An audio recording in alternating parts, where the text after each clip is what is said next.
இன்னைக்கு நம்ம ராகு தசை பத்தி ஒரு சின்ன பார்வையை பார்க்கலாம். ஜோதிடத்துல ராகு தசைங்கிறது ஒரு ரோலர் கோஸ்டர் பயணம் மாதிரி. அது ஒருத்தரோட வாழ்க்கையில பயங்கரமான ஏற்றங்களையும் அதே வேகத்துல சரிவுகளையும் கொண்டு வரக்கூடிய ஒரு முக்கியமான காலகட்டம்.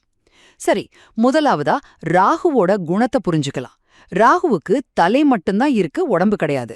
அதனால அதுக்கு திருப்திங்கிறதே வராது. எப்பவும் இன்னும் வேணும் இன்னும் வேணும்னு தீராத ஆசையோட இருக்கும். அதனால இந்த தசை நடக்கும்போது பாருங்க, அது வரைக்கும் வாடகை வீட்ல இருந்தவங்களுக்கு திடீர்னு சொந்த வீடு, வெளிநாட்டு பயணம், பெரிய ஸ்டார் ஹோட்டல்ல சாப்பாடுன்னு நீங்க கனவுல கூட நினைச்சு பார்க்காததெல்லாம் நடக்கும். ஆனா ரெண்டாவதா ஒரு பெரிய சிக்கல் இருக்கு. ராகுவோட அந்த திருப்தி இல்லாத குணம் நமக்கும் தொத்திக்கும். அதனால போதுங்கிற மனசே வராது. அப்புறம் என்ன ஆகும்? இந்த பேராசையில நம்ம சக்திக்கு மீறி கடன் வாங்குறது, தெரியாத தொழில்ல பணத்தை போடுறதுன்னு தப்பான முடிவுகளை எடுக்க வைக்கும். ஒரு சின்ன உதாரணம் சொல்றேன். ஒரு ஹோட்டல் வச்சு நல்லா சம்பாதிச்ச ஒருத்தர் பேராசையில கடன் வாங்கி 2வது ஹோட்டல் ஆரம்பிச்சாரு.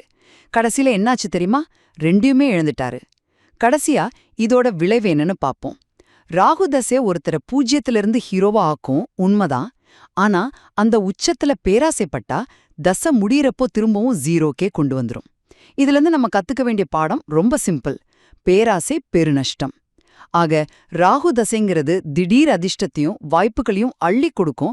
ஆனா அந்த வளர்ச்சியை தக்க வச்சுக்க பேராசைங்கிற ஒரே ஒரு பொறியை மட்டும் நம்ம தாண்டி வரணும்.